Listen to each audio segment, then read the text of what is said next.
Chairman, thank you. Sarah Carey is with us and preparing her final revisions to her notes. It's an ever-changing landscape, as you know, with the governor making moves, both positive and negative, right? I did read a little bit about that today, I think. Yes, so we'll do the best we can to get through it, because obviously, unfortunately, the grand list growth wasn't what we expected or had been projecting. Obviously, last year and the previous years, it's been relatively healthy, I would think. From my vantage point of north of 1%, and anytime we get north of 1%, I think we're in good shape. This year, as I mentioned earlier at a previous meeting, the number is 0.39, so well under 0.5%.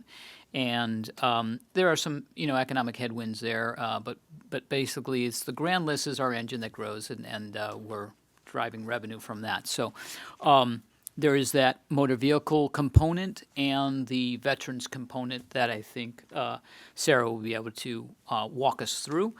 So without further delay, I'd like to ask Sarah to come up to the podium and kind of take us through. We also have a recommendation in dealing with the motor vehicles that we can deal with at the 7 o'clock. All right, thank you. Good evening, Sarah. Just make sure you hit the button. Thank you for being here tonight. Good evening. So as Mike said, we're going to talk a little bit about the grand list first before we get into all the changes that occurred this year.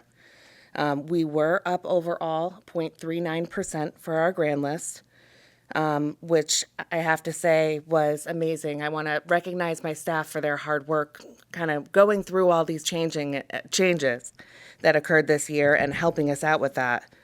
As far as for our real estate grand list, we did see growth. We have residential and commercial growth going on in town. So that did add to our grand list, but we did have the new veterans exemption that Mike began to talk about that kind of brought that number back down a little bit. Let's see. So for the new veterans exemption, that ended up in a little bit over $4 million in assessment. That is for, the new exemption is for veterans who are permanently and totally disabled, service-connected, and it exempts the building on their property. Let's see, for personal property, we did have a few sizable new filings, which helped us out tremendously this year. And we also saw some increases on our larger accounts that we typically see every year. So that number did go up, which helped us overall. Motor vehicle was our biggest change. So in the past, motor vehicle assessments were all based on 70% of average retail value. The state of Connecticut has changed that to MSRP. The average retail value to MSRP changes that assessment because it's the MSRP, then it's depreciated based on the year of the vehicle, and then we multiply it by 70% to come up with the final assessment. That depreciation schedule, there are about 5% increases depending on the year, and it is starting at 85% and ending at 15%. The other big change for this year was utility trailers. Personal utility trailers are now considered exempt. That didn't affect us as much as I thought it was going to, mainly because utility trailers, as we all know, don't really hold a lot of value. This year, we did see a little over 18,000 vehicles on our grand list, which is about 130 more than the previous year. Our exempt vehicles are a little bit less than 4% of that total. But with all those changes, our motor vehicles exemptions increased by about 1 million. Now, what does that mean going forward? There is House Bill 7067 that is currently, it has passed the House and the Senate, sitting on the governor's desk, and we're waiting to kind of hear further on that. That will provide us with some changes potentially for our 24 grand list, even though it has been signed. With that bill, should town council approve the change, we could have the option of using a modified depreciation schedule, for our motor vehicles. This would essentially bump all of those percentages up another 5%. So that would change the schedule to start with 90% and end with 20%. It also changes some of the language in the new veterans exemption. That puts in into the language 100% permanently and totally disabled. It was one of the biggest variables that was really talked about as we all tried to figure out how to enact this new law. So there could be those potential changes, but I don't have any guarantees on what those will be quite yet.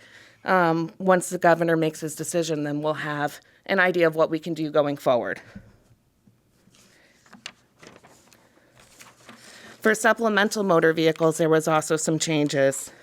I am recommending that we enact a new ordinance to allow us to change when the supplemental bills are made. And just to back up a little bit, the legislation that was enacted changed the timing of when we receive supplemental motor vehicle bills from DMV, or the information from DMV. In the past, typically we would receive that on an annual basis. My office would compile a grand list in January, and they would be billed out at that time. Now we're receiving monthly files. So we'll get the information sooner, which is great. And I think that the intent of the law was really to try to speed along the process. And the reason for that is, for example, if someone registers a vehicle on November 3rd of 2023, they would be issued a supplemental bill due in January of 25. So there's a considerable amount of time in between. A lot of times people might get rid of the vehicle in between, and it just causes a lot of confusion. This would allow us to do that a little bit sooner. My recommendation would be to take all of the vehicles registered October 2nd through March and apply those bills in July with our regular billing.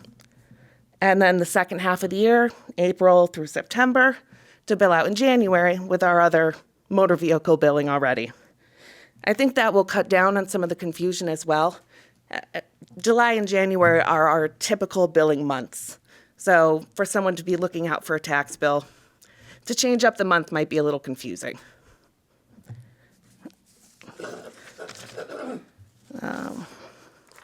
And that is really all I have as far as what our grand list is and the changes that were made. Are there any questions? Anyone with any questions? Yes. Mr. Chair, I have two related questions. Yes. Both on the veterans exemption. Yes. So right now, any disability service related gives them, Not any. It has to be permanently, they have to be deemed by the Veterans Administration Yep. Permanently and totally disabled, Okay. but service-connected, permanently and totally disabled. Okay. So I guess there is a distinction between that. We have seen some people come in with paperwork at an 80% disability, but it is considered permanently and totally. However, that would not qualify with the new changes to the law. right. If they do make those changes, with the way the legislation is currently written, permanently and totally disabled, that would qualify. And without giving away anyone's information, how many qualify in Plainville right now? We have, on our 24 grand list, we have 28 accounts. Okay. And that equals the 4 million. Yes, that is correct. Okay. In the new legislation, I also believe there is some language in changing how much of the exemption they would receive. My understanding is it's not necessarily just the building. There might be a portion of the land, but I haven't had enough time to really kind of dig through it and figure that out yet. Plus, we don't know if the governor might change some of that language by the time it becomes finalized. Yeah. Thank you. You're welcome. All right. Mr. Yes, Chair? go ahead. Were any of those veterans already receiving some exemption, with our regular tax? They were. They were, yeah. Yes. Essentially, how this new exemption works is it gives a veteran that fits that qualification an option to do the exemptions that were previously being given or this new exemption, which is larger. Of course. The new exemption.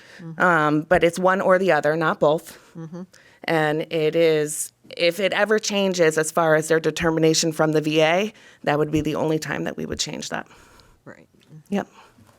All right. Anyone else with any questions or comments? Mr. Chairman, if I Yes. could, yeah, I don't know if I caught it, but the magnitude, the sort of the delta between previously this legislation and the calculations, what historically we have seen versus this new $4 million level.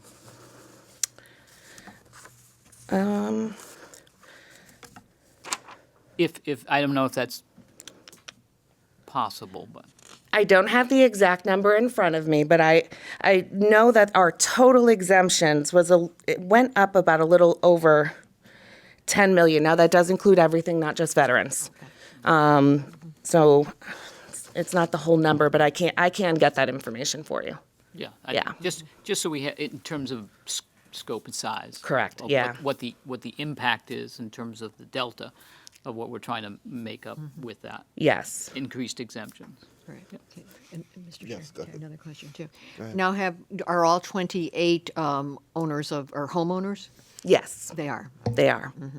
There is a provision in the law that if they don't own a home, they can't have it on a motor vehicle. Yes, I read that. Yes, yeah, but in our case, they are all homeowners. Mr. Chairman, again, Yes. is that number, that 28 you said? Is that a known number now that is fixed, that it won't increase, or we don't know if that? For the 24 grand list, that is our set number. Okay. Yes. Okay. Yep. All right. Anyone else with any questions or comments? Yeah, so, Mr. Chairman, I think it would be helpful, Sarah had mentioned, her recommendation that we add that, well, I wouldn't suggest, don't necessarily need to add it tonight, you could, but I think in terms of having a chance to digest it, we'd bring it forth, unless, Sarah, there's a timing issue, I'd like to bring it to the council for consideration on March 17th, Okay. if that's, That would be fine. It's fine. Yeah. Okay. That would be fine, yeah. okay. Makes sense. All right. Is that basically how other towns are trying to get to? From what I hear, that seems to be the typical response to this new bill. I have also heard some towns saying, we're just going to continue to bill everything in January and just kind of keep our information as we go. But as far as the reason why I didn't recommend that is I think that the intent of this really was to try to push that billing date a little bit closer to when the vehicles are purchased. It is very confusing to explain to someone that a year and a half ago they purchased a vehicle, but now they're finally seeing a bill.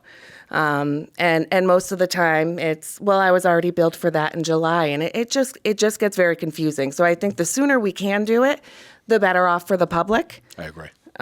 Yeah. All right. Anyone else with any comments or questions? All right. Well, thank you very much for being here and helping Thank us you. through this, and good luck. And we'll handle start talking about the new ordinance, I guess, on March 17th. Right. Yeah. Okay. And if you think of any questions going further, please don't hesitate to reach out. Okay. Thank you. Thank you. Good evening, everyone. It's about 7 o'clock. I'd like to call our regular meeting of March 3rd to order. If everyone could please stand, I'm going to ask Councilman Hurley to lead us in the Pledge of Allegiance. Of the United States of America, and to the republic for which it stands, one nation, under God, indivisible, with liberty and justice for all.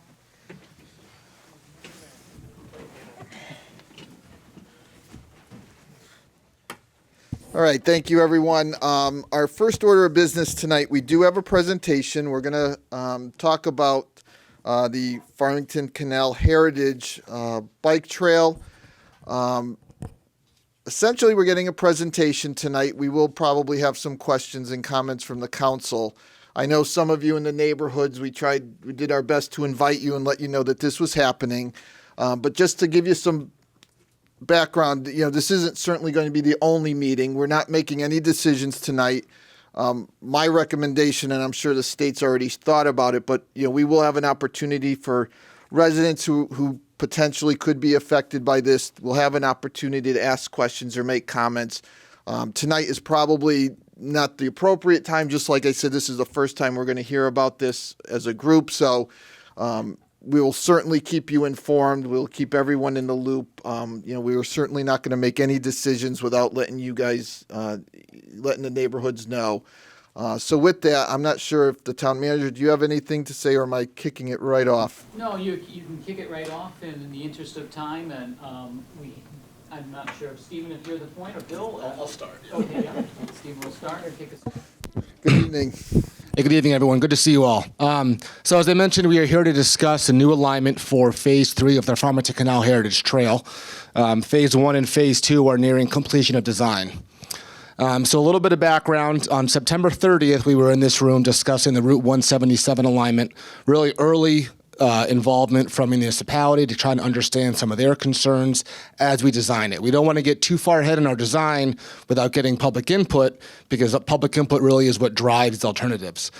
So some of the concerns were the private property impacts on Route 177 and some safety concerns. So through the Capital Region Council of Governments on November 20th of last year, we had a field walk where basically we had 3 council members, I believe, some residents joined us, and we essentially walked the Route 177 alignment. We had staked out kind of where we anticipated private property acquisitions to better visualize it. And on the way back, it was recommended we take a look at Hemingway Avenue. So what we're showing today is basically the results of the past few months of us looking at a new alignment for the Phase 3 of the trail. Essentially, we find that it has a lot of merit. There's a couple issues that we can design around. But with that, I'm going to pass it off to Bill, who's going to go over this alignment. Thanks.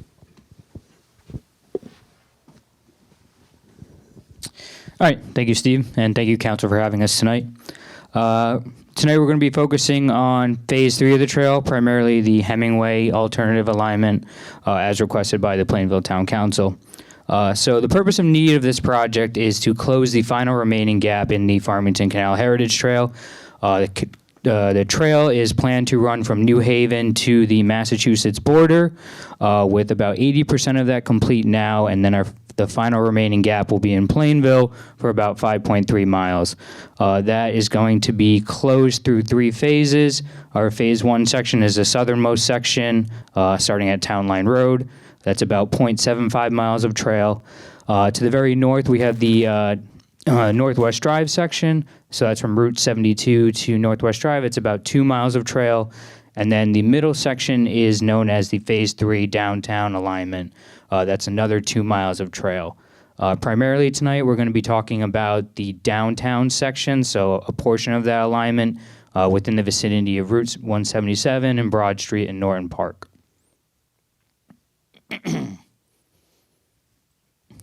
Okay. All right, so here are the 2 alternative alignments. So back in the fall, we presented our alternative for Route 177.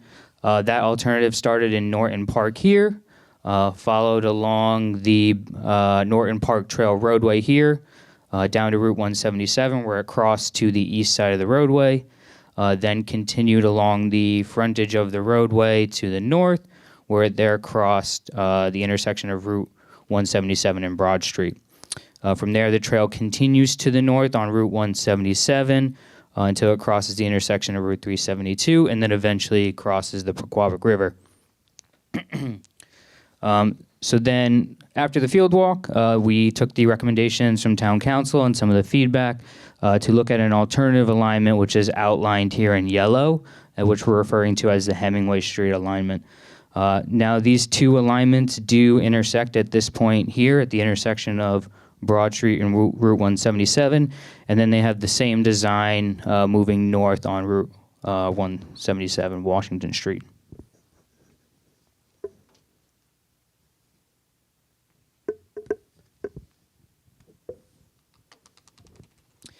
All right, so here's the color plan for the Hemingway alternative. I know it's hard to see here, so I'm going to zoom in as we go along. I got too many things in my hand, sorry about that. Okay, so the first portion we're going to talk about is Norton Park.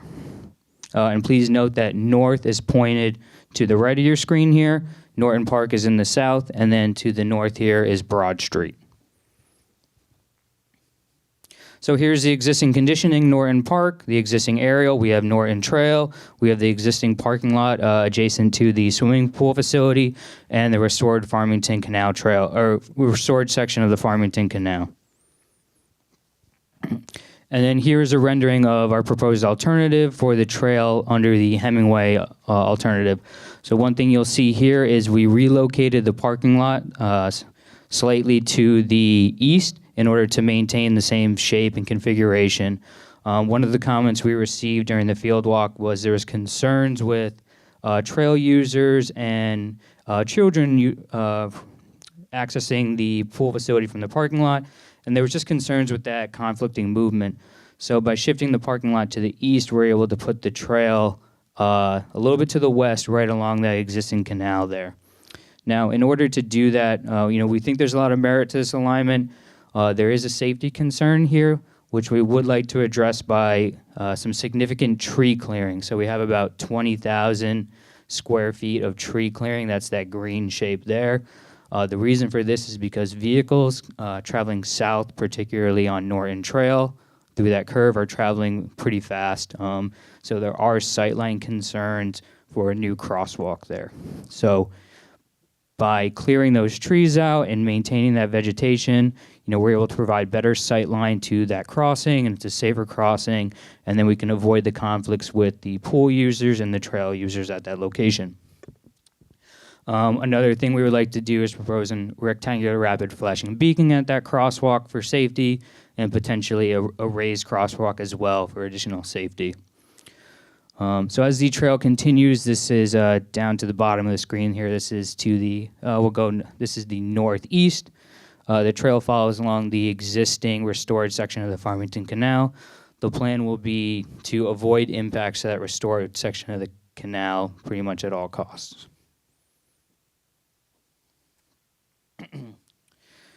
Okay, so now we're from Norton Park, we're going to go to location 2. We're going to go into Hemingway Street. Here we have the aerial of the existing conditioning on Hemingway Street.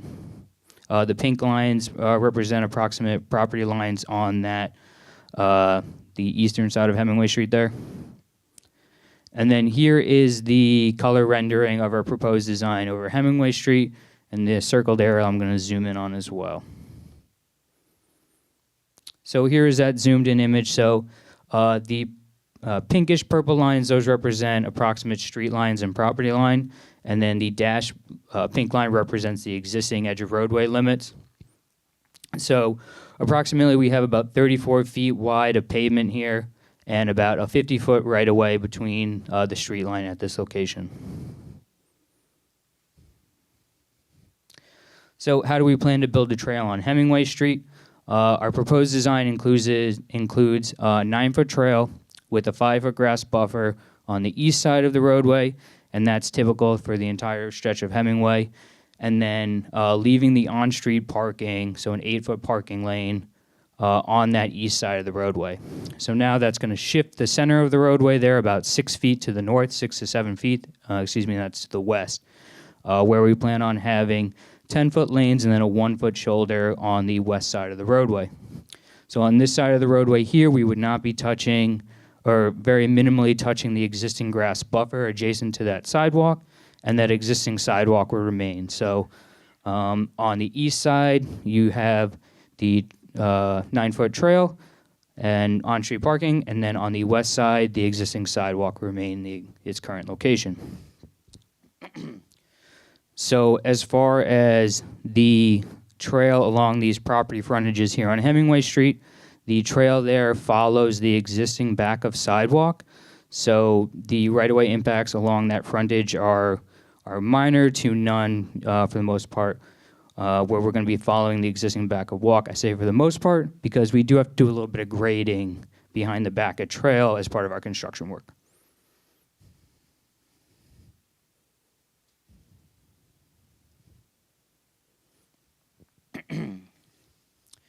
Okay, so now we're going to go to location 3. So we've just went from Hemingway Street. We're going to go north, and we're going to take a right turn and head east onto Broad Street. Again, same thing here, existing condition. The pink purple lines represent street lines and approximate property boundaries. Here is our color rendering overlaid on Broad Street, and then we're going to zoom in and take a closer look. So existing condition, we have about 42 feet of pavement and about 64 feet of existing right-of-way between street line and street line. So the design here is pretty similar to Hemingway Street. The concepts are pretty similar, except now we're looking at a 11-foot trail with a 5-foot buffer.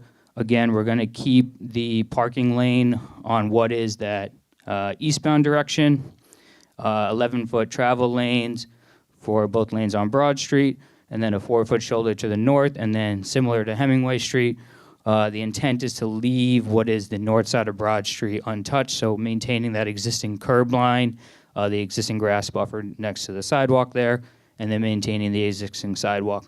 So the trail design here, as on Hemingway, again, we're following the existing back of curb to the extent possible. So basically, the design of the trail is to have the back of the curb, back of sidewalk follow the new back of the trail. So again, we'll have some minor grading that we have to do beyond the property line in order for us to construct the actual trail.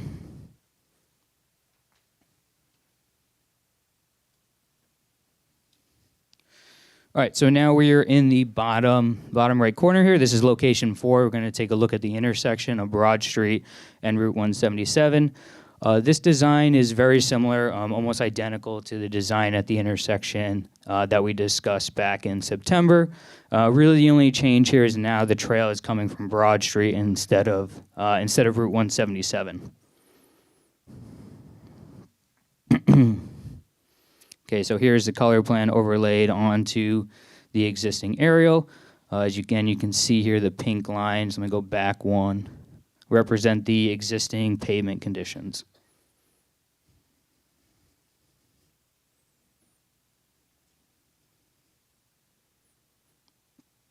And here's the color plan rendering overlaid on top of that aerial. So at this location now, the trail is coming from the west direction. So traveling to the east toward the intersection. We have a crosswalk to the existing sidewalk network, and then another crossing to get onto Route 177 to tie into the trail on Route 177. So in the north and south directions on Route 177, there's existing no turn on red that'll remain in place. On Broad Street vehicles traveling eastbound and westbound, we're proposing no turn on red when the pedestrian signal is activated. So, it won't be no turn on red all the time. It's specifically when there's a pedestrian who pushes the button and is looking to cross. Additional safety amenities at this location include adding retroreflective backing to the signal heads. It improves sightline to that intersection and in turn improves visibility of the intersection at nighttime and in turn safety. Another feature highlighted kind of in that brown shape in the middle and then down in the bottom corner is we would like to raise this intersection. So basically having 4 raised crosswalks approaching the intersection and having that raised section continue through the intersection. Now down at the bottom, there's a profile view, the bottom right over there, what a raised crosswalk that profile is. So it's not a speed table, it's not a speed hump. It's it's a very gradual change in grade. So you can see it's about 3 inches over 6 feet for that change. So it's a 3-inch change in grade. If you're driving over it, it's very gradual.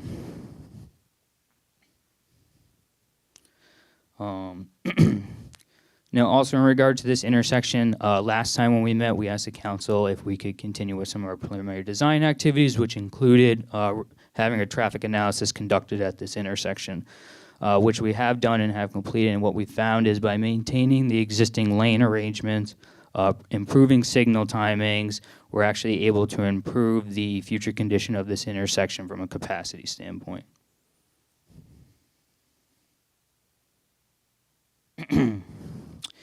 Now, I don't know if you can kind of see those numbers there, but I'll just run through them.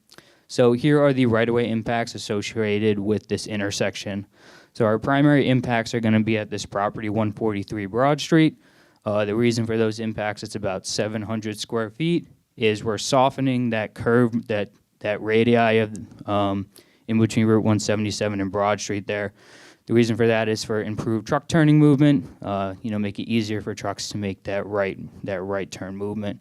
We're also proposing to soften the curve at 139 Broad Street and also install our trail there, so that incurs about 500 square feet of right-of-way impact.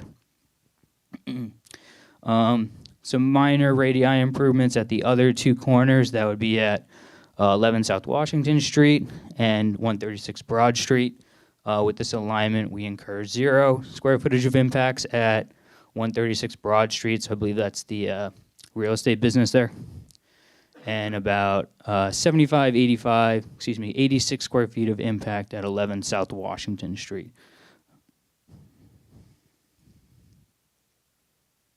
All right, so then continuing to the north, the trail continues on Route 177.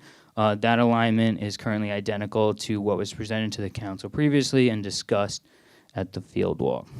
So what are our next steps? So tonight we're going to be requesting concurrence from the town council to advance the public involvement for the Hemingway alternative, Route 177, and then the Route 372 spur. So, we're not asking for any kind of determination, as you mentioned before. We're just asking for your go-ahead to start engaging the public in reviewing these designs and alignments. So what do we have to do for that in the design standpoint? We have to get survey on Hemingway Street. We have most of what we need on Broad Street, but we do need to survey the rest of Hemingway. And then while this is going on, we'll continue our preliminary design activities, laying out actual templates in our design and our actual engineering work in CAD. Additionally, we'll have to continue our NEPA-SEPA process. This is our environmental process that we have to undergo during any project. And mostly that's going to be submitting a new review request to our environmental folks for that Hemingway alternative. So with that, I'll open the floor up to any questions or discussions. A couple of photos here. This is the overhead sign of the Farmington Canal Trail, which is included on any of our design projects. And then some photos from some folks at the walkability audit this past November.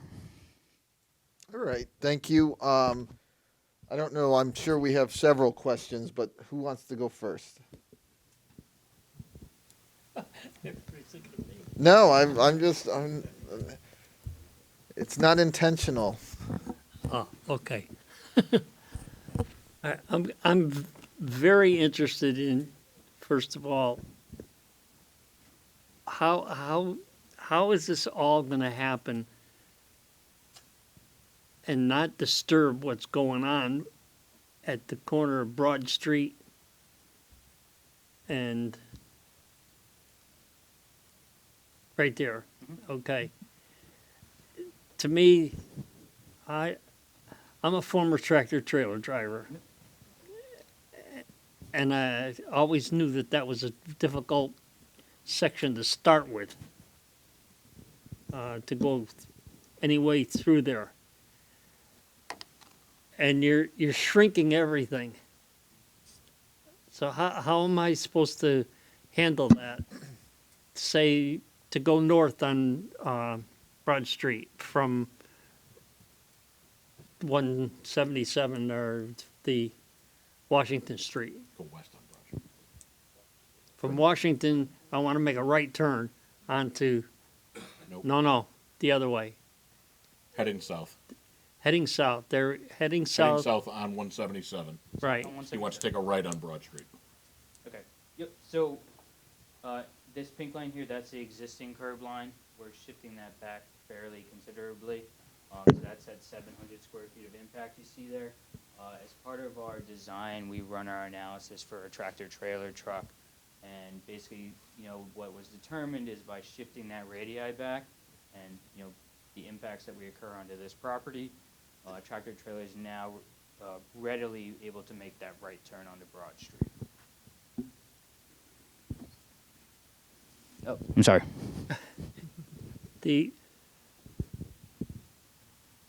Of all the turns on that that could be developed in that whole intersection.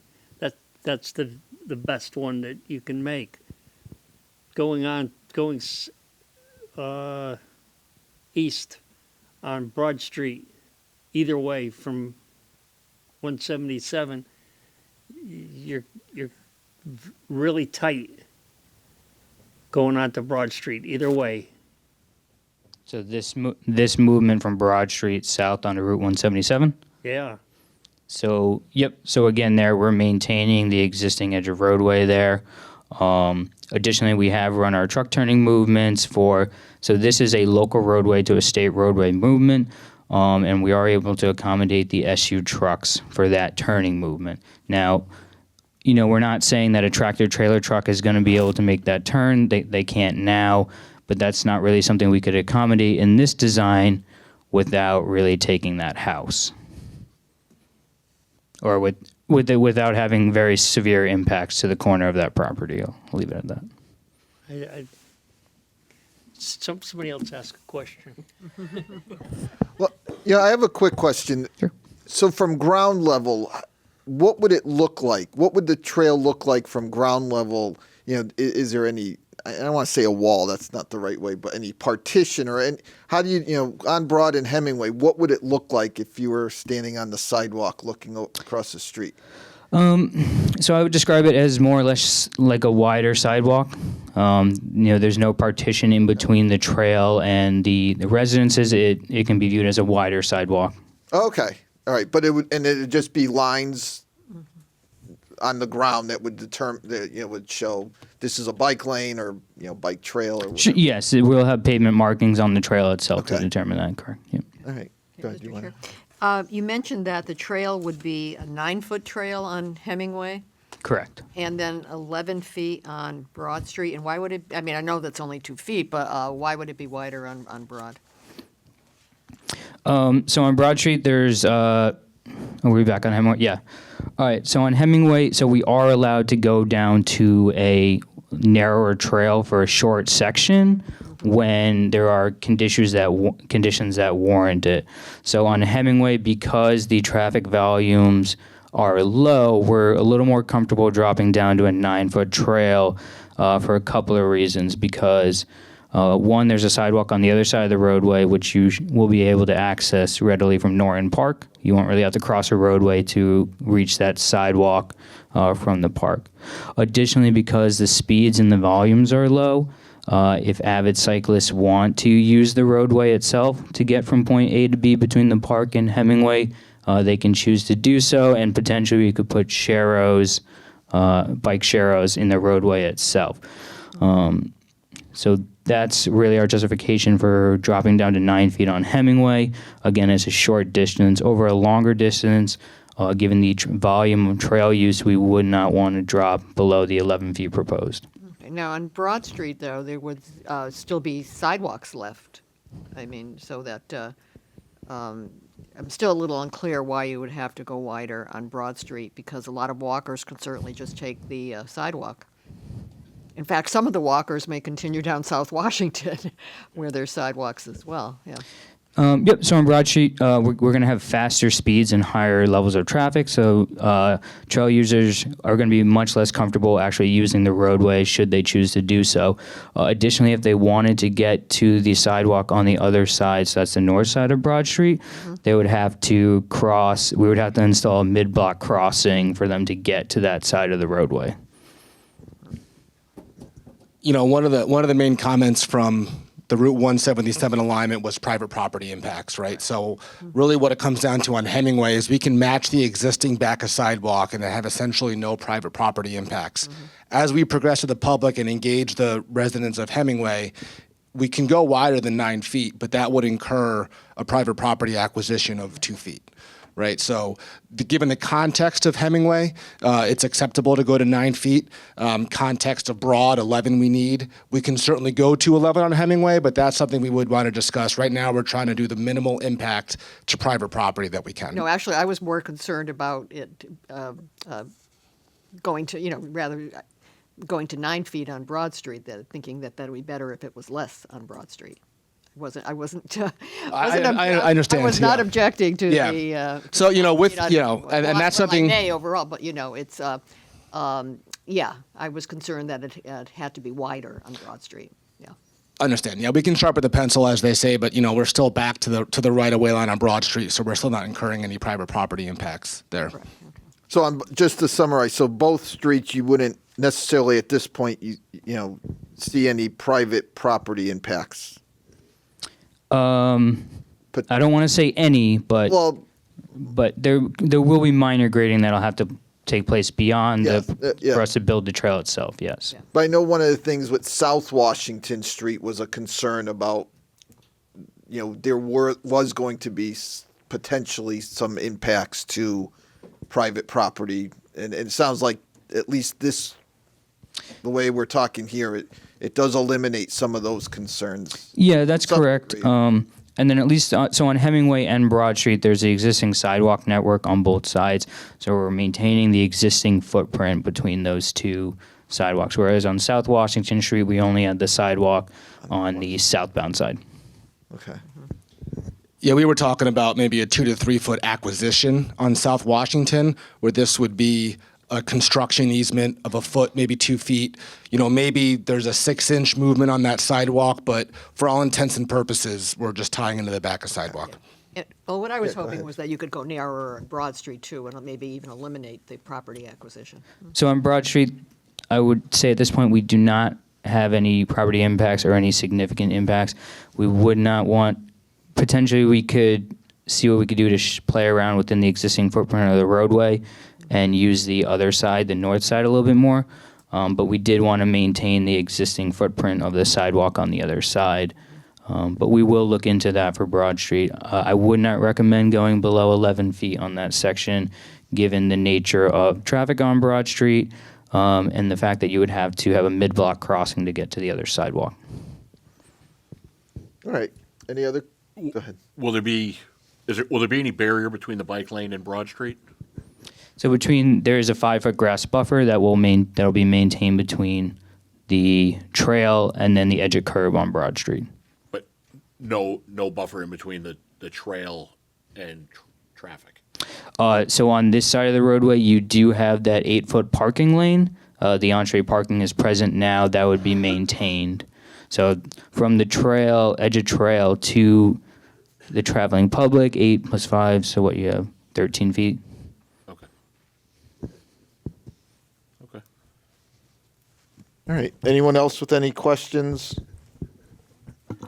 Mr. Go Chairman. ahead. Yes. How are you addressing the crossing at Broad and 177? Is that a double cross for the users or the diagonal? Currently, it is a double cross for the users crossing here on the southern part of the intersection, and then another crossing here. This is the eastern section. We did reach out to our traffic folks, and we are investigating alternatives, potentially a diagonal crossing. That's still being investigated, so I don't have a firm answer on that now. So this will be what we call an exclusive pedestrian phase. So when the PED button's pushed, you can legally cross diagonally. We time that signal based on the length of crossing, right? It's 3.5 feet per second to get that crossing per ADA. What we're at least looking at doing is timing that for that diagonal movement. So it might be a little bit longer of a pedestrian phase because we expect a lot of users will cross diagonally. We are looking at some rather new and innovative methods to cross diagonally. There's some bike signals that are being developed that aren't necessarily approved yet, but something we're looking into is obviously that diagonal movement will be the most prevalent movement that we expect. And that's another reason for that raised intersection, not just raised crosswalk, but the whole intersection's raised. So essentially, as you're crossing diagonally, you're still elevated and more visible. Okay. Anything else? Any follow-up? Yes. Go ahead. Mr. Chairman. I think it would be helpful to hear, because I know I can anticipate the question will be coming later this evening about behind Hemingway and a part of that evaluation, if they can shed some light on that and how it moved to the front, whether in terms of acquisition and others.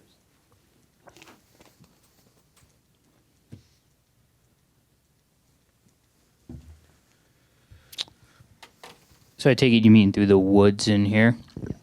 Okay, yep. So we did look into that alternative. We did do some field reviews. This area is in fact wet, so this is a wetland area. Not only is it a wetland area and that, is environmental impact that would be incurred by the project, one thing we did notice out there is there's a lot of large, and we're not talking like, 6-inch diameter trees. They're large 12, 18-inch diameter trees that are fallen over all throughout this section here. What that indicates is that soil is very wet and those trees are falling over continually. So if one of our concerns beyond the environmental impact is the limits of clearing that we would have to do through the woods there for the potential for any of those large trees falling onto the trail. So there are environmental impact concerns as far as the wetlands there. That's an environmental resource that could potentially be avoided via the Hemingway alternative, which we find is a viable and safe alternative. Additionally, because of the nature of those down trees back there, the clearing limits we're expecting would be very significant through there.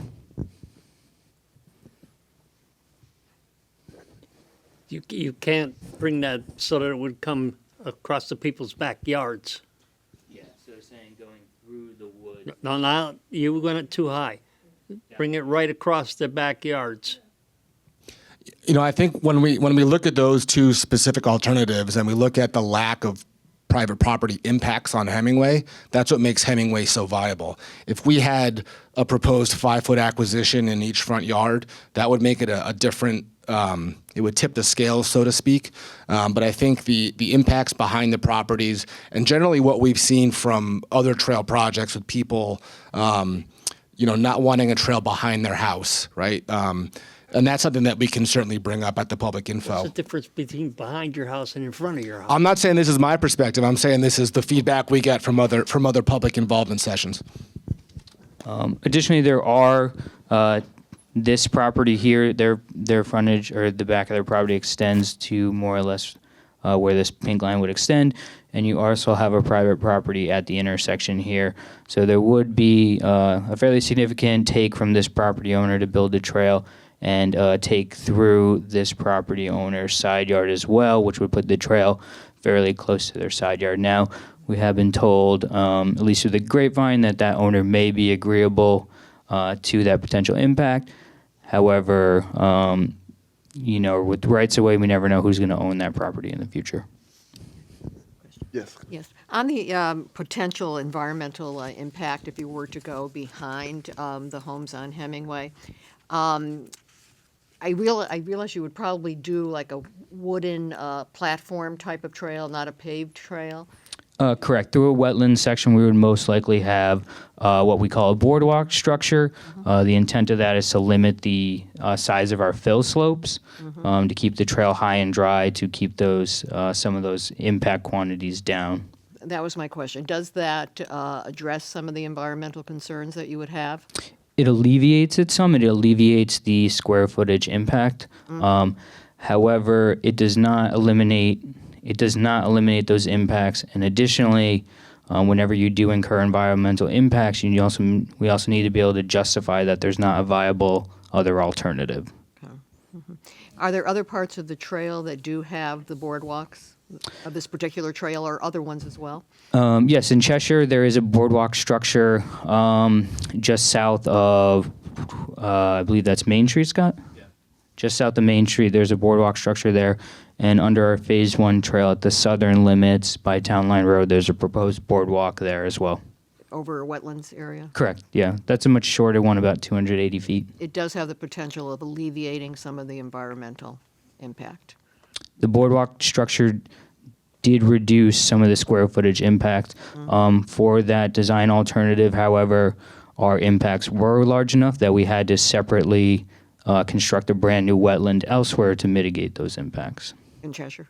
The Plainville. Plainville, okay. Oh, I see, you would have to, okay, It hasn't been constructed yet. okay. Thank you. Are there different materials used for the boardwalks, or is there different designs? Some that are more maintenance free, or less maintenance? Yes, it's going to depend on the materials you use. In Cheshire, that has a wooden rail system. Those rails were over time were starting to pop out and warp. So in our design in phase one, we chose not to use that wooden rail system. It's more of like a composite type system. We also don't have nearly as many curves in that section. So by having to warp the woods, the more curves you get, you're going to get additional maintenance over time. The deck structures are typically concrete, so there's pretty minimal maintenance on those. And then usually they're sitting on concrete piers as well. There is a long-term maintenance cost associated with those, but they should have a long-term lifespan. The issue we've been finding is more with the side rails having to maintain those.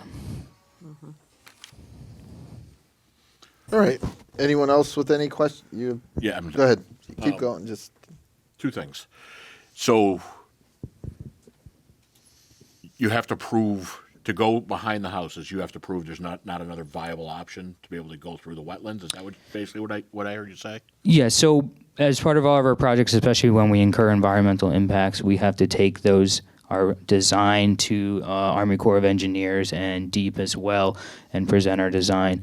Now, as far as the process, they're always going to ask you for alternatives analysis to prove that there are no other viable options to avoid that impacting that environmental resource. Okay.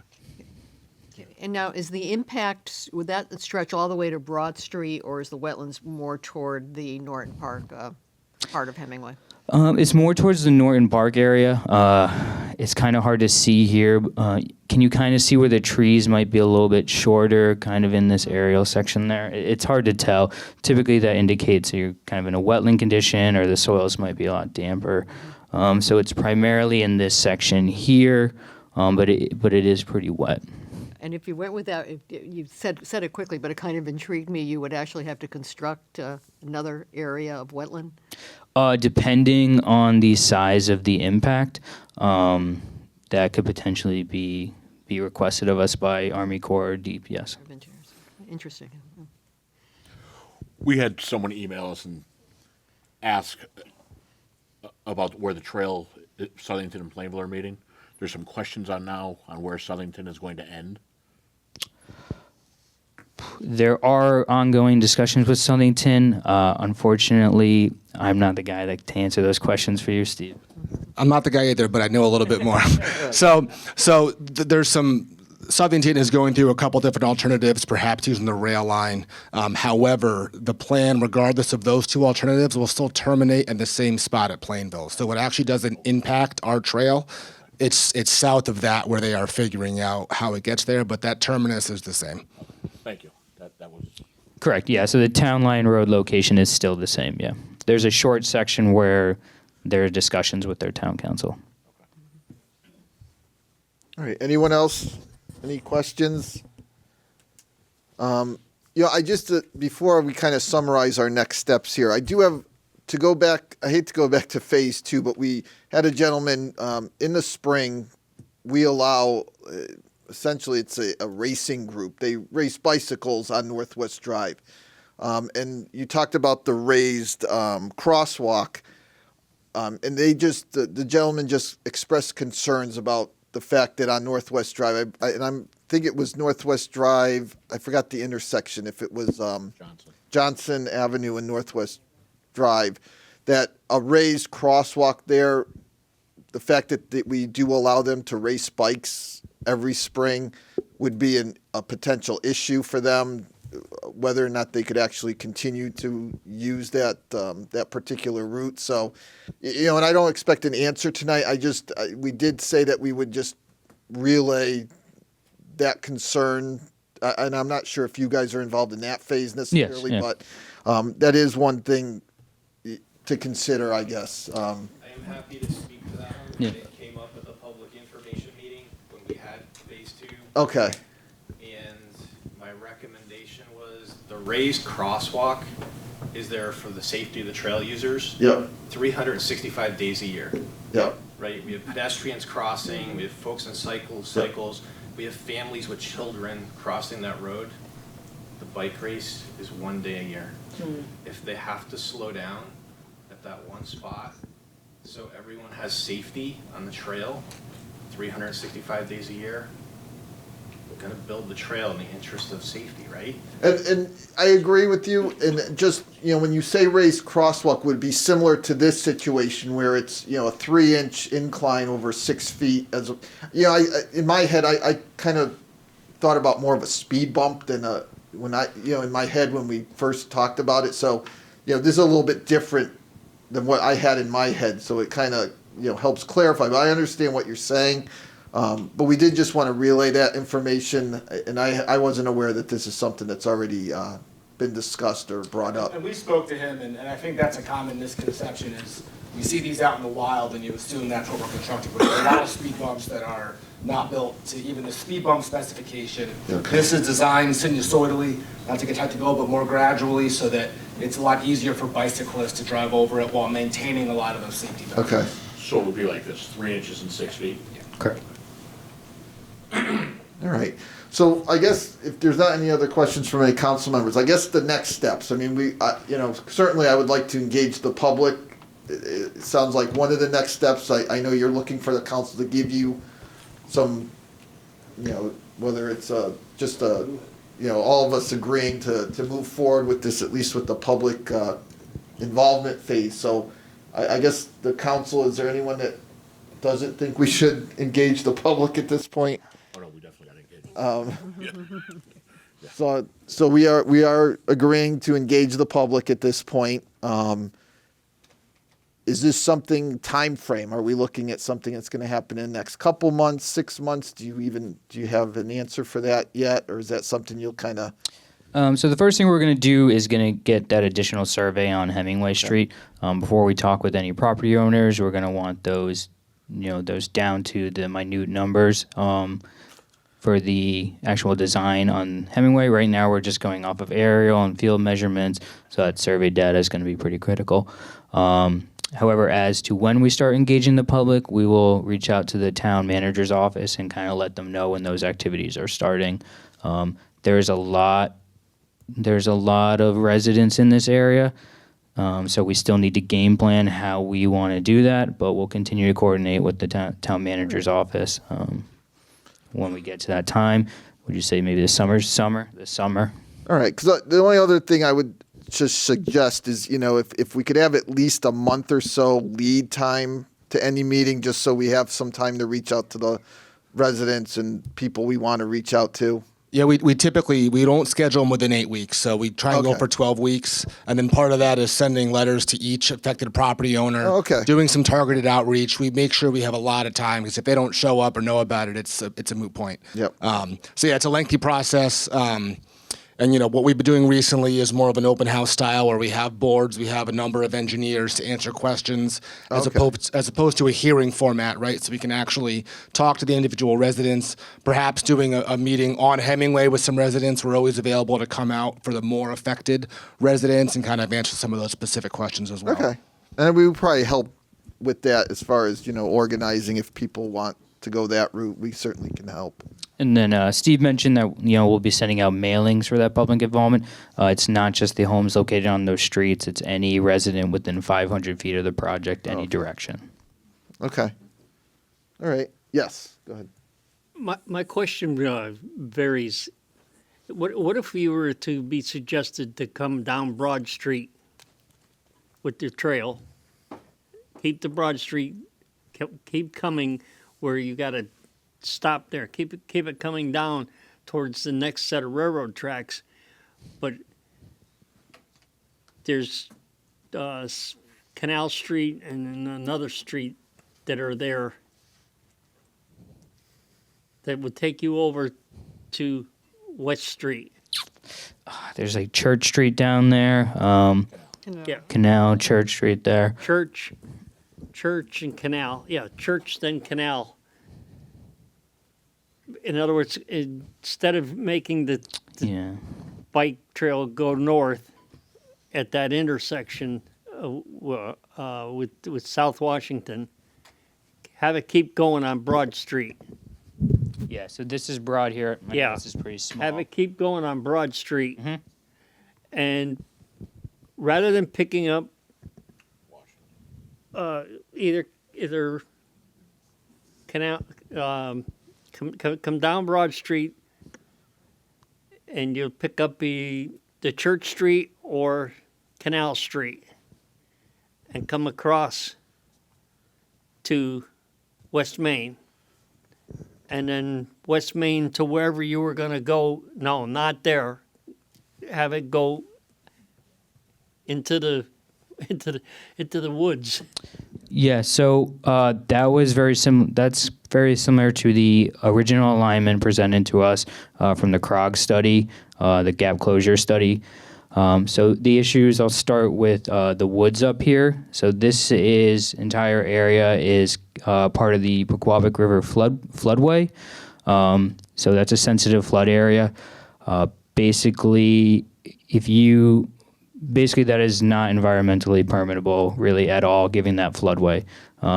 If we build any kind of structure there, or place any kind of fill in there, and it shows any kind of level of flood increase on a nearby structure, that project would not be permittable. So this going up into the woods here, there is severe risk with that alignment, and it's very unlikely that we'd be able to advance it from a permit standpoint, just because that is a sensitive floodway. So coming down this way, either Church Street and then maybe doubling back. So that kind of starts getting into a circuitous alignment where you're, taking the least direct path. We are focused primarily on safety in our trail design, given the nature of the users, children, families. So one of our goals regarding safety in our design is minimizing the number of driveway crossings and roadside exposure. So the intent is we want to get trail users from A to B as safely as possible. We can certainly at least do a preliminary look at advancing down Church Street. But my original concern is now we're going to have additional street crossings and additional driveway crossings that we would have been able to avoid before. Originally, we really did want to build back here. We wanted to build a trail and a new structure. But basically, we were told by our hydraulics and environmental folks, you can't do that. There's no way that you can come through the area where like you've got, well, it used to be Atlantic Pipe, but it's some other company now. Clean Earth. Clean Earth? Clean Earth. Behind them. In other words, if you come down West Main Street, coming towards the center of town, go out behind the firehouse and go out and connect to wherever you can to your planning. Correct. That was more or less the original scope of our design that we were advancing until it was determined that this is a floodway and we can't build back there. Ideally, originally we planned going behind the firehouse, building a new bridge over to the south side of the Clean Earth property there along the river.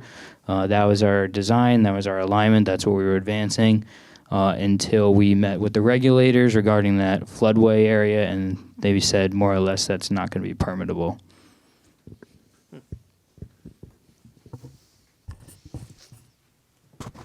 All right. Any other comments? Any other questions? So what you're saying is you have to come up from the where you've got it now.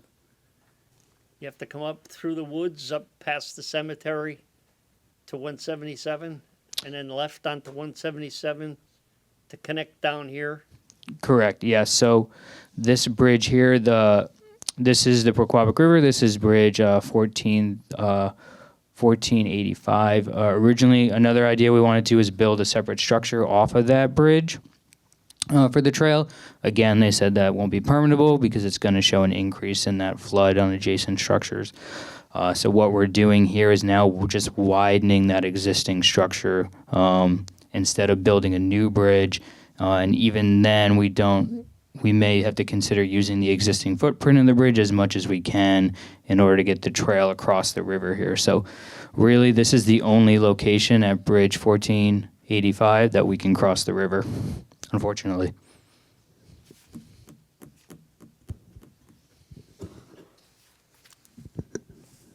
I rest my case. All right. Is there anything else? Anything else anyone needs to say or ask? Town manager, you're okay. Fine. So I guess just to summarize, I mean, thank you everyone for coming out. I certainly this is just the start of a process. As we've heard, there is going to be public input allowed and probably I say encouraged.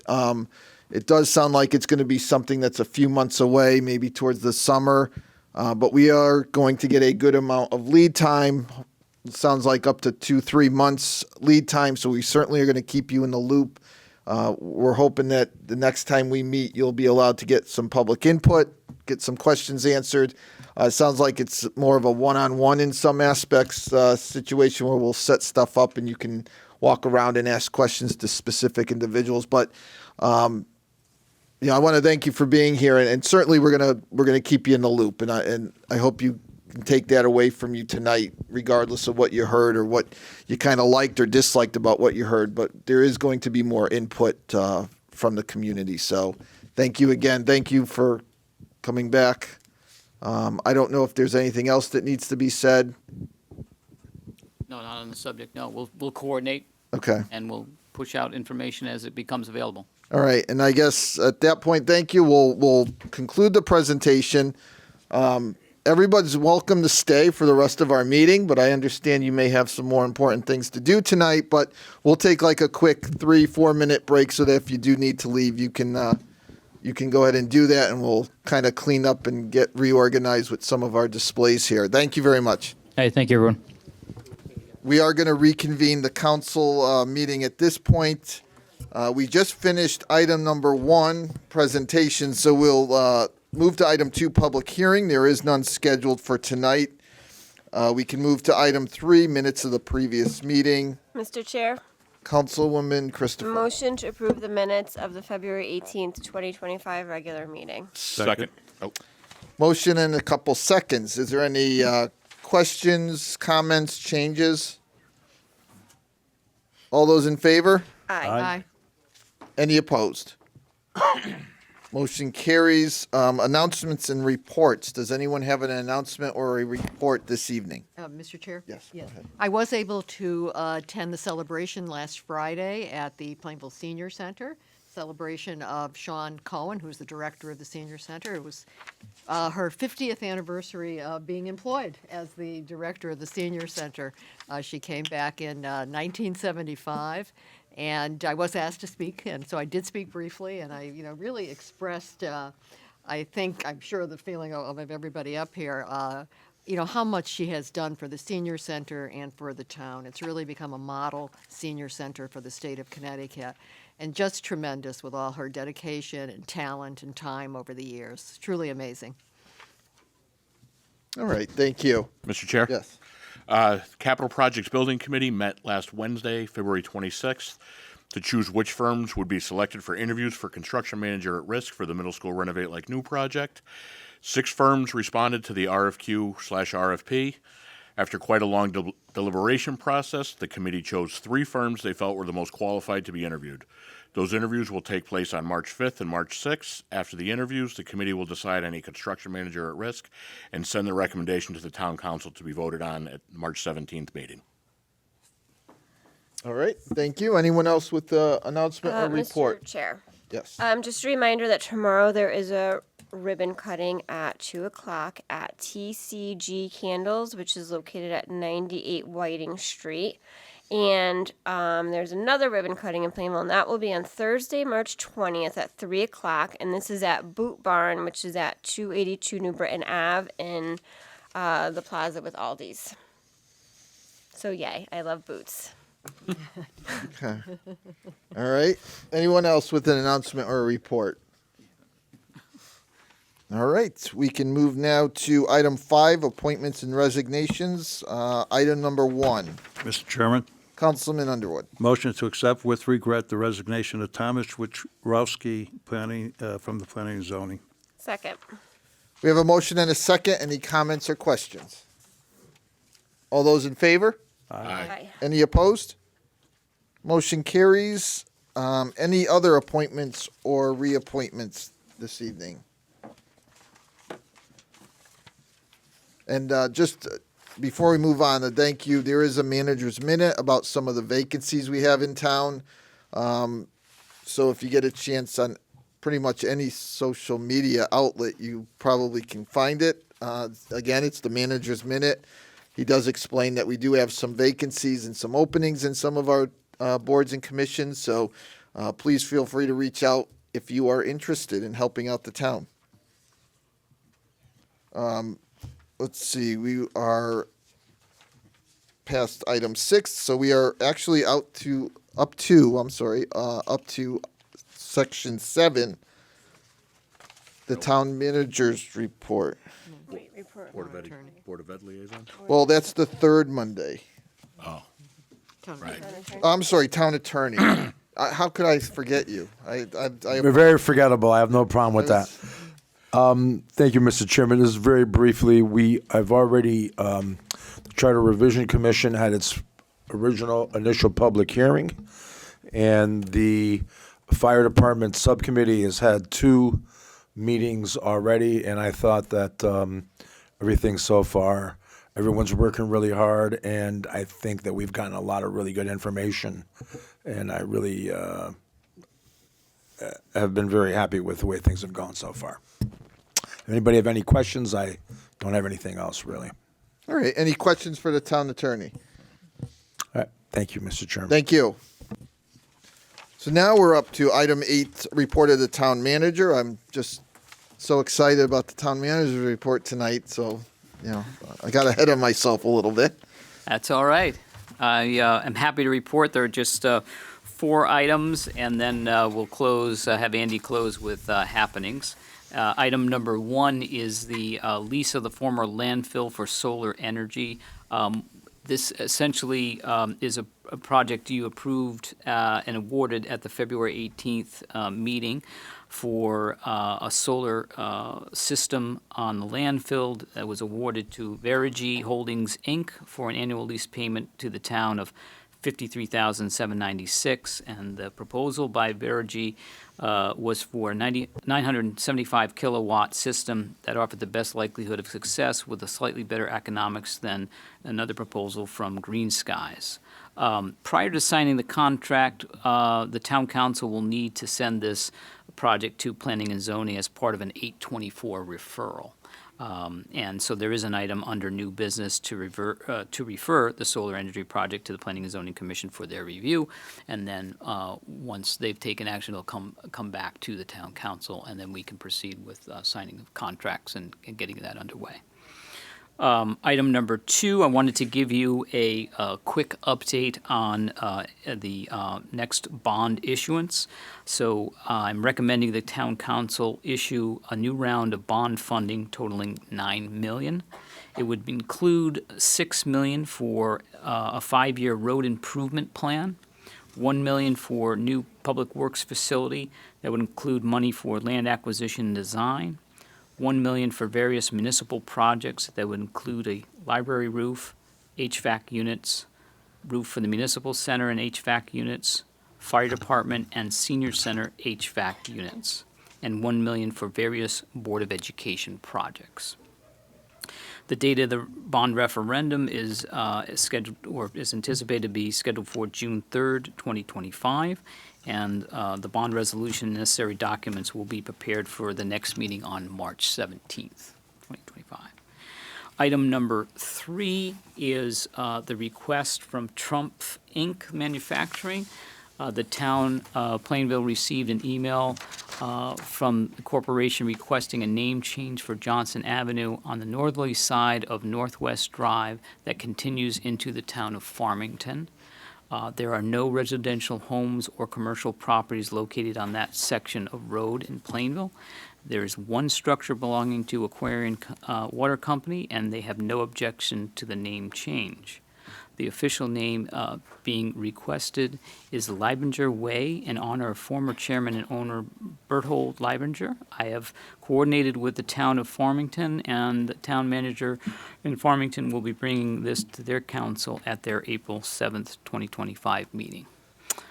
Trump Inc. does not pay taxes in Plainville, but does employ 50 Plainville residents at their plant. The name change is part of their opening of a new smart manufacturing factory, and an event is scheduled for May 20th, 2025, with several high-profile dignitaries from across the globe attending, at which time they would like to unveil the street name change. So I'm proposing that we move an item under new business to refer the request for name change to a public hearing on March 17th, 2025. That's under new business, and we have the graphic there. Again, this is just this small, very small section. Quite frankly, I'm surprised it's not named differently in terms of, Johnson Avenue Extension or something like that. It's really an appendage. There's no residential homes there, so we're not talking about any impact to any Plainville residential homeowners in that area. And again, it's timed for a May 20th event that they're having. And last but not least, of course, item 4 is the proposed 2026 budget. And you have budget books should be in front of each seat, so you have those. And I'm hoping to modify my comments tonight, given the length of our meeting. I thought it was best not to torture you with even longer presentation and then do it again tomorrow night. So I'm suggesting I give you a kind of a high-level overview and leave the detail for tomorrow night's presentation with the superintendent at the public hearing. But I know Brian's here as well. I really won't touch any of the Board of Ed. Obviously, I'll just kind of give you the big picture. And if you look at last year, it's kind of like deja vu all over again. This is the file from the presentation from last year, where it was $4,167,988 increase, or 6.12. This year it's $4,187 for $848 for a 5.82% increase as a starting point. Again, that's just as proposed. So I mentioned before at a previous meeting, there are some economic headwinds. Again, we've done our best to try to address that, but our grand list is our engine, right? And you heard at the 6:30 meeting from Sarah Carey that it was small growth, but small growth, 0.039%, impacted by motor vehicle and veterans exemptions. But there is one positive side on the revenue side, which we'll get into more detail tomorrow about the revenue sharing in terms of sales tax that we are putting in conservatively at $400,000, which really helped a great deal. But those expenses really in this year's increase are driven by the general wage increases, health insurance, and again, hoping for tomorrow to get specific numbers, but in the magnitude of a 11%, I think, on our side, and 11% on the Board of Education, or vice versa. So those those are significant. But so when you wrap the whole, the top line is always the HR or personnel costs that drive any budget, and we're not immune to that. Those increases have a multiplying effect, and so we're trying to do that. There's a largest driver. We've also looked at, we've talked about the salary study as well, and trying to make some changes there. But I also have been working with the council in the last few cycles to improve, or I should say increase, the capital expenditure. So there is, between the capital expenditure and our debt service expenditures, there is about a $350,000 increase. Again, trying to move from what was a very small capital outlay of $7,500 to what is more significant. So it was just kind of a structural change that I've been using that phrase since I got here in 2022. And just trying to stay consistent with that, because I think long-term it's going to put us in a great position. And again, on fund balance, with, again, another factor within this, I'm not recommending any changes there. It'll be the same as it has been from my vantage point, recommendation to leave it alone, keep it the way where it is. So in essence, it's a 5.82% increase as a starting point. Well, now that translates to with a motor vehicle and blended rate, about a 1.73 mil increase. So we'll go through more in detail tomorrow night, but that's our starting point, and it really is in majority of it in the top line of personnel costs. Okay. I guess before we move on to happenings, any comments or questions regarding the town manager's report? Mr. Chair, I have a couple of Yes. questions. Under the bonding issuance, the various Board of Education projects, do we know what they are? I don't, but I had a good meeting with Brian and Becky today, and I think we're moving forward, and I would suggest, or I'm going to suggest that the two bodies get together sometime, maybe early April, again, much like we did on the weekend last fall, and look at long-term planning. And I didn't define it. It's really got to come from the Board of Education side to define that and what projects. But I think when we get through this bond issuance, I think that process and that meeting, and I'm suggesting maybe an evening meeting in, an hour and a half, 2 hours max, and maybe even an hour, if we can laser-like focus on just capital projects, right? So we look long-term at what makes sense, and obviously Christopher was with us as well, Yes. and I think it makes sense, to gather input and do more long-term planning. And so that's the goal. It's undefined at this point, but that will come. Okay. We're getting there. Yeah, and I think, once the board's had a chance to discuss options and once we meet and kind of outline, I think 5-7 years down the road, certainly as we get towards, I would imagine, the end of April into May, we'll be able to define what we're asking the public to vote on and what, potentially what projects could be completed using this kind of money in a referendum, so. Yeah, and I think it's also just timing, right? We have to look at that, a little bit of deeper dive into, okay, what's on the list? Is it really, do we need every specific item, and does it need to be addressed in 2027 or 2028, 2029? And then some of these items like roofs and school roofs get, funding from the state in terms of reimbursement. So that's sort of the factors where we have to, put some detail to these projects and get a better sense of how this will unfold, what projects at what point, at what dollar, Okay. And my other question was, last meeting when we talked about the Johnson Ave name change, I had asked if Trump has an association with the high school. They do a partnership.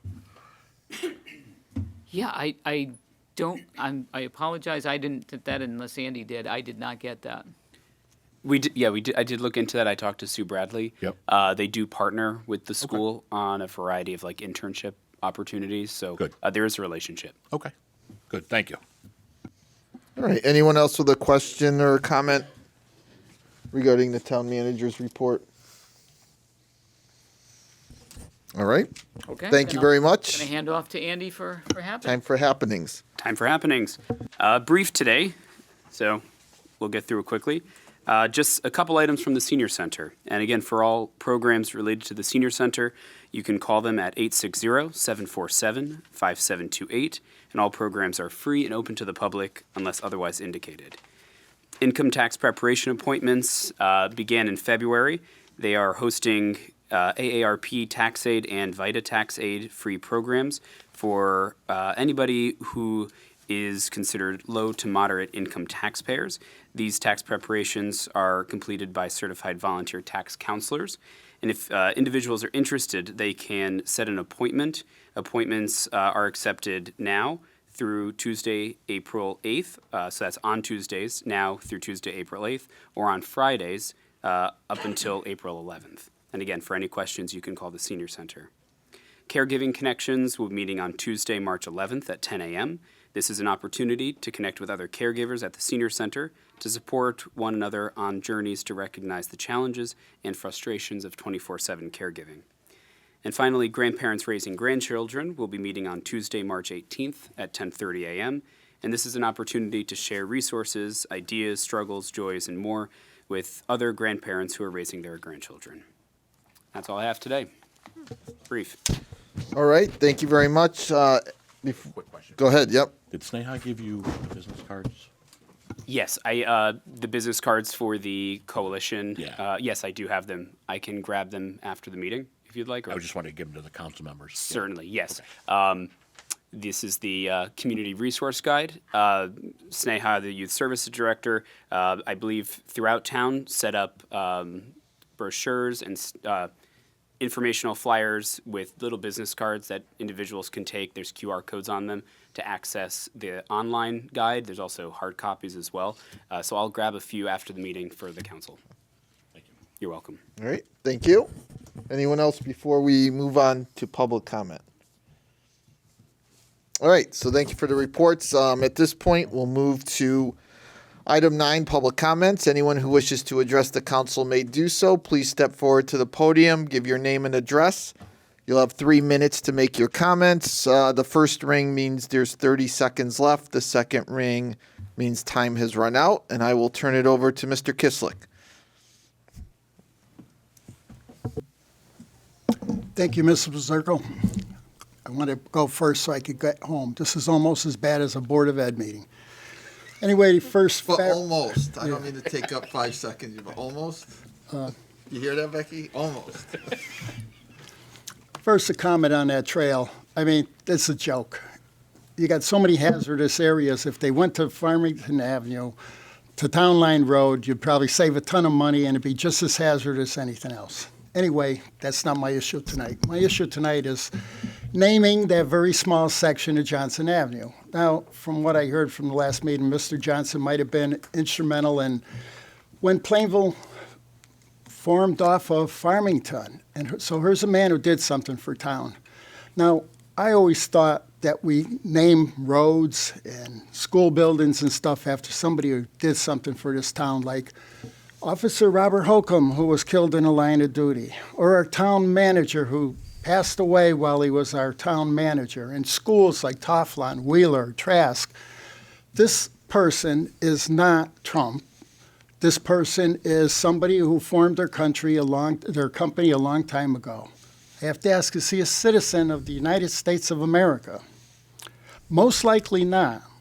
So in my opinion, you're going to take and throw away Mr. Johnson's history, everything he's done for this town that most people don't even know, and replace him with a non-U.S. citizen in his place. To me, that's wrong. And then another thing you had a naming committee for something in Norton Park. Councilman Gettleman was on there. Someone gave a woman's name, and I know nothing about this woman. I had no input either way, or Karen, but they asked for something to be named for her and had a committee, and the committee said she didn't qualify, so they didn't do it. Now, this is serious. I don't care if it's a tiny little piece of Johnson Avenue. It's history of this town. This person, and if Trump teams up with high school, a lot of other companies do too. We had former chief of fire department here that his company that he worked for, one of my daughters actually did an internship with them. This man himself did nothing personally for Plainville or the state of Connecticut or the United States of America. And you're going to have that on the agenda tonight. I wish this council would just say no. This person does not warrant Mr. Johnson's name being removed. And I don't know if that other young lady came up and spoke, and Councilwoman Moranti with her statement, which I said, it don't matter if it's a little piece of the road. It is Plainville, and it is our road. So ask this town council, drop it. Just tell them no. The person doesn't deserve this honor. That's an honor. And like I said, we only honor people who've done something for Plainville or gave their life for our town. Thank you. All right, thank you. Anyone else wish to address the council? Yes, sir.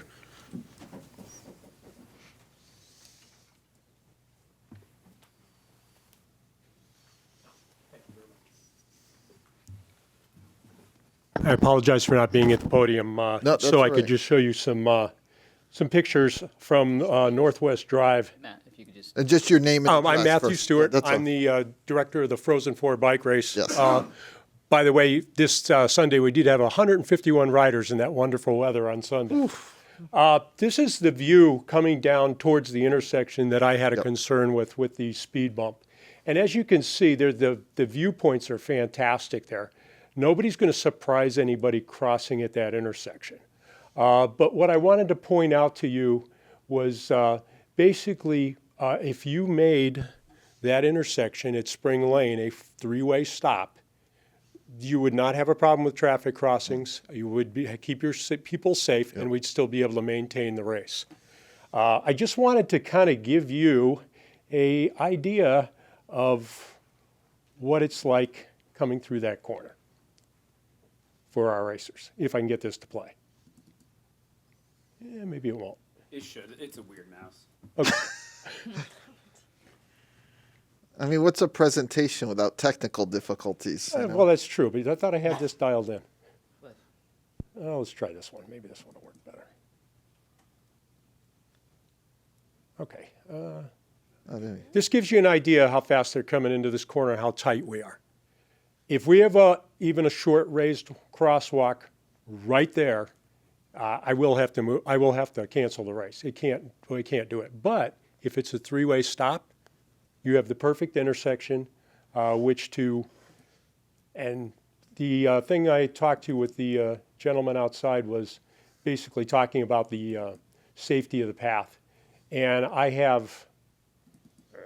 Maybe I have to get this over here. There we go. Okay, there's an intersection. This is looking on the other way towards Spring Lane. And this is an intersection in Canton. The road has not been narrowed. We do have good marking lights there. The speed limit is only 5 miles an hour slower than Northwest Drive. No raised crosswalk, that's Route 179. And you will find that it gets a tremendous amount of traffic. And I have no idea why I have puppies on there. But it does get a tremendous amount of traffic, and they haven't had any issues in that intersection. So the only other one I wanted to point out to you was this one here. And this is that exact same intersection from the other side. You see we have really good shoulders. Crosswalk is well marked. It's not raised, and it's still very, very safe. Okay. Was that number one or number two? That's number one. Okay. Yes. So do you have any questions for me? I'm on the bicycle advisory committee in Farmington. Yep. We are dealing with the bike paths and bike safety in the town. And one thing we do find is when you narrow a roadway, it does affect it. You're going to find when you put this trail in, a lot of people are going to ride to the trail from wherever they live. Yeah. And, you know, I think we can do both. We can keep the race and still do this. I was told that the three-way stop would be a frivolous traffic control at that intersection. I leave that up to you. If you put in a three-way stop, it's going to be fine.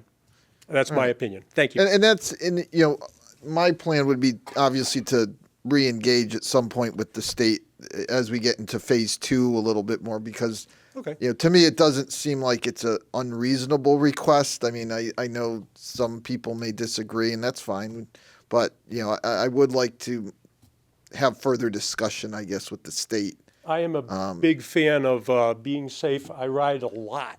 I've ridden across the country, and I've seen a lot of different infrastructure. This is just another view. I just wanted to show you. Is that just regular traffic driving next to This is them? me riding in the race with these guys. But the cars, that's like Oh, yeah, people. those- Oh, we I didn't blocked realize that they half didn't off. close all of Northwest Drive. I didn't realize they let cars Yeah, drive right we have next traffic going both ways, but that's that corner. So it would be a serious issue even with a small bump there. to them. Okay. But The 3 inches and 6 feet, it would be an issue? yeah, because if you got to think about that, that's about the height of this to here. And hitting that when you're going through the corner this close to each other would definitely be an issue. Do you have any questions for me? No, I think it's pretty clear for me. It's clear. That's U.S. Army in front of me there from West Point riding this Sunday in the cold. They're tough. Thank you. Well, thank you. Okay, is there anyone else that wishes to address the council this evening? Yes, Ms. Luria.